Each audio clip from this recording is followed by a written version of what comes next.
¿Qué tal, José Carlos? Dios te bendiga. Nuestro Señor Jesucristo derrame su gracia sobre ti y sobre todos los que te rodean.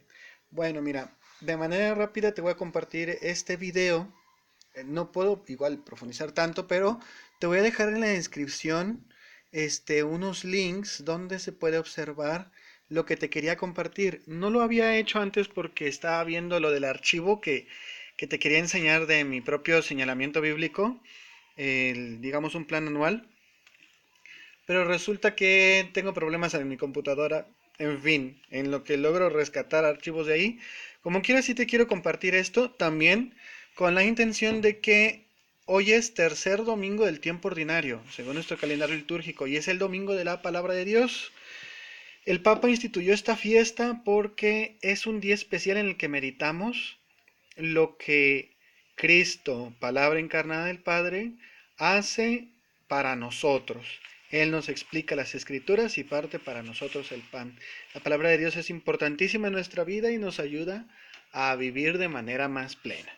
Bueno, lo que te compartía, pues yo sé que surgieron algunas dudas y precisamente por eso te voy a explicar. En la misa vista desde el Concilio de Trento, desde aquí, en vez de misa le voy a llamar Eucaristía. Misa es solamente la palabra derivada de misio, el envío, es la parte final. En la Eucaristía teníamos un calendario específico, un calendario litúrgico, pues muy acomodado. Estaba compuesto de epístola y evangelio en la palabra, ¿verdad? Antes de hacer la acción eucarística con el pan y el vino. Y en torno a ellos había muchas antífonas. ¿Qué es una antífona?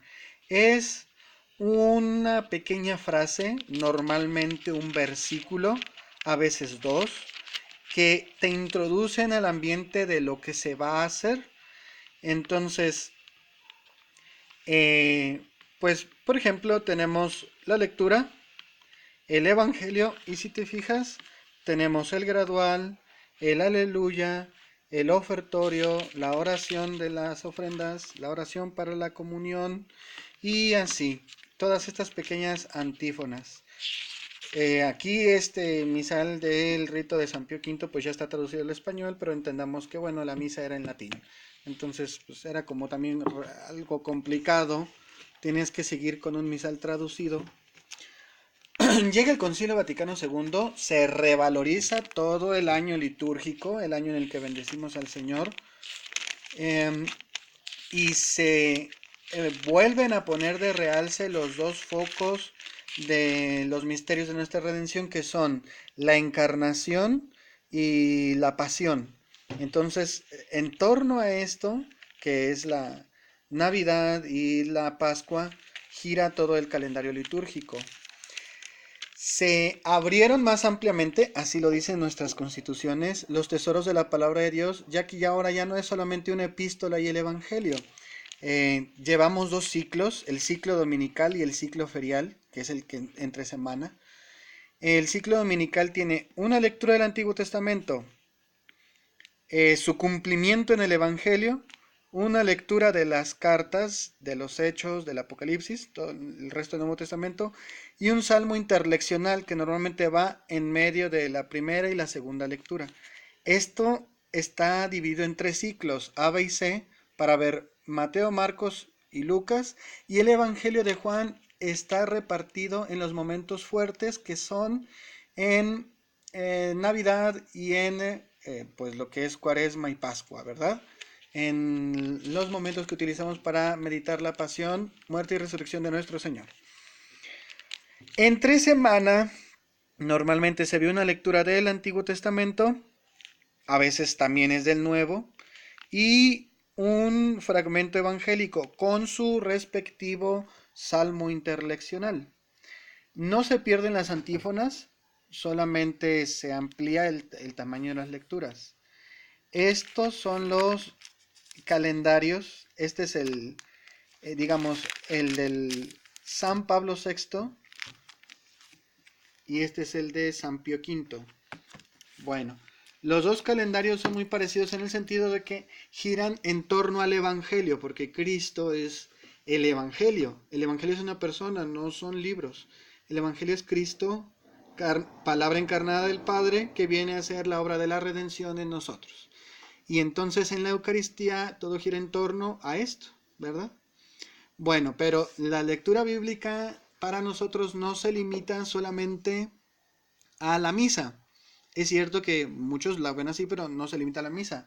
Tenemos las alabanzas de las horas, es decir, entendemos el mandato que se encuentra por ahí en el Nuevo Testamento, orad sin cesar, y como ecos de esa plenitud de la Eucaristía, porque la Eucaristía es el fuente, centro y culmen de toda nuestra oración y toda nuestra vida, tenemos la liturgia de las horas.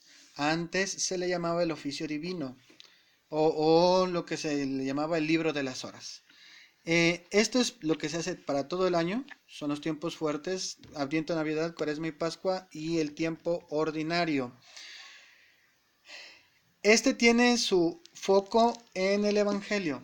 En este, como el objetivo es hacer oración la palabra de Dios, es decir, no solo leerla y meterla, sino aquí se vuelve oración, hacer eco todo aquello que escuchamos, dar una respuesta a Dios por medio de ella, pues el torno, en torno a todo esto están los salmos y los cánticos del Antiguo y Nuevo Testamento. Es un calendario más breve, mensual. Cada 28 días, cada 4 semanas se le da vuelta a los salmos y a los cánticos del Antiguo y Nuevo Testamento. Eh, Como te fijas, jueves segundo, y lunes tercero, y así sucesivamente. Entonces, hay diferentes horas del día. Las laudes, que es la oración para alabar al Señor en la mañana, al salir el sol. Tenemos los salmos y, como te decía, un cántico, un himno de la Biblia. Por ejemplo, este es un himno de Isaías. Una lectura breve de la palabra de Dios y algunos agradecimientos y oraciones. Luego vienen las horas intermedias, la hora tercia, que es la hora de Pentecostés, la hora sexta, que es la hora de la Anunciación, y la hora nona, que es la hora en la que es pues la crucifixión y muerte de nuestro Señor. Por eso están vistas de manera especial esas 3 horas. También tienen un grupo específico de salmos. A veces es un solo salmo dividido en 2 o 3. La hora de vísperas, que es a la hora de la puesta del sol, después de haber acabado las labores. Igualmente tenemos distribuidos salmos e himnos del Antiguo y Nuevo Testamento. Por ejemplo, normalmente en las vísperas vamos a tener un himno del Nuevo Testamento. Aquí es el cántico de Efesios, el plan divino de la salvación. Tenemos también una lectura breve de la Sagrada Escritura. Bueno, aquí no lo tengo a la mano, pero aparece un apartado que se llama completas. Voy a tratar de buscarlo. Estas famosas completas, aquí está, están hechas para hacer la oración del descanso nocturno. Esto se hace justo antes de acostarse. Se compone de un solo salmo. Normalmente ese es un solo salmo. En los domingos y solemnidades son 2 en realidad. Y tiene una pequeña lectura y un cántico.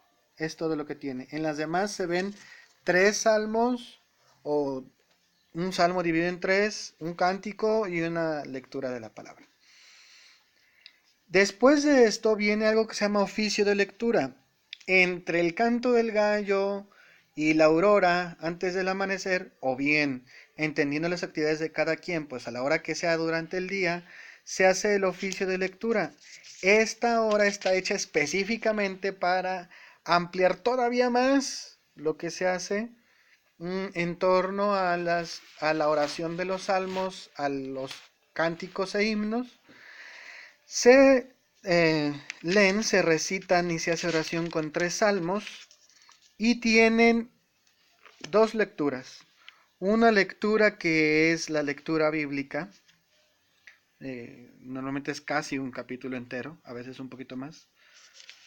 Y luego un comentario de los obispos, de los doctores, de los padres de la iglesia, etcétera, un comentario precisamente en torno al tema que toca la lectura, que sería como un comentario pues de los que se hallan en diferentes libros. Bueno, entonces si te fijas en estos calendarios litúrgicos, tenemos, por así decirlo, dos focos. El foco de la revelación de Cristo palabra en los evangelios y en torno a él toda la Biblia. Eh, lo que vemos especialmente en la Eucaristía, en cualquiera de los dos ritos, el rito tridentino de San Pío V o el rito Vaticano II de San Pablo VI, y la oración de las horas para bendecir y alabar a Dios en diferentes horas del día, que gira en torno a los salmos y a los cánticos del Antiguo y Nuevo Testamento. Dicho lo anterior, que ya parece bastante, por alguna extraña razón me pareció bien a mí hacer un pequeño plan bíblico anual. Y digo pequeño porque, pues, bueno, ya sabemos que dura un año. Eh, si vemos estos, digamos, calendarios, pues son cíclicos, son más amplios, más grandes. Yo prefería hacerlo un poquito más modesto, primero siguiendo el esquema de Torah, Nebim, Ketubim, la ley, separé un poquito la historia deuteronomista, la historia cronista, y etcétera, etcétera. Los profetas, los demás escritos, y siempre coronado con el evangelio, o sea, que girar en torno al evangelio. Luego, pasando, digamos, se va sustituyendo este esquema Torah, Nebim, Ketubim por las cartas apostólicas y la historia propia de la iglesia, Hechos de los Apóstoles. Se va sustituyendo poco a poco, pero siempre coronando con el evangelio. Siempre son de 4 a 5 lecturas. Hay un momento en que se deja de ver capítulos enteros. Si te fijas, al principio empieza con capítulos enteros, pero se empiezan a ver citas específicas. Y es que después de haberle dado vueltas, una vuelta entera a la Biblia, pues vale la pena verlo desde los misterios principales de nuestra salvación, que son la encarnación y que son la pasión, muerte y resurrección de nuestro Señor. Y por eso está formulado de esto. Y ya los últimos son citas que nos lanzan hacia la parucía, hacia la segunda venida de nuestro Señor. Pues es lo que te quería compartir. Bueno, esta es una manera que distribuí para tratar de hacerlo como en común. Normalmente lo hago privado. Todo esto, pues más bien nos deja la humilde lección de Cristo, centro y culmen de nuestra fe y nuestra esperanza, a quien hay que adorarlo y alabarlo en todo momento posible. Y con esa mística, fíjense que les invito a que si ustedes llevan su plan anual, pues se animen a hacerlo, ¿verdad? Yo entiendo que luego cada quien tiene sus ocupaciones y cada quien se organiza en sus momentos. Bueno, siempre con esta mística. Cristo, fuente, centro y culmen de toda nuestra vida. Y con el recordatorio que precisamente hoy, tercer domingo, día de la palabra de Dios, tenemos. Él nos explica las escrituras y parte para nosotros el pan. Pues muchas gracias y seguimos en contacto, ¿eh?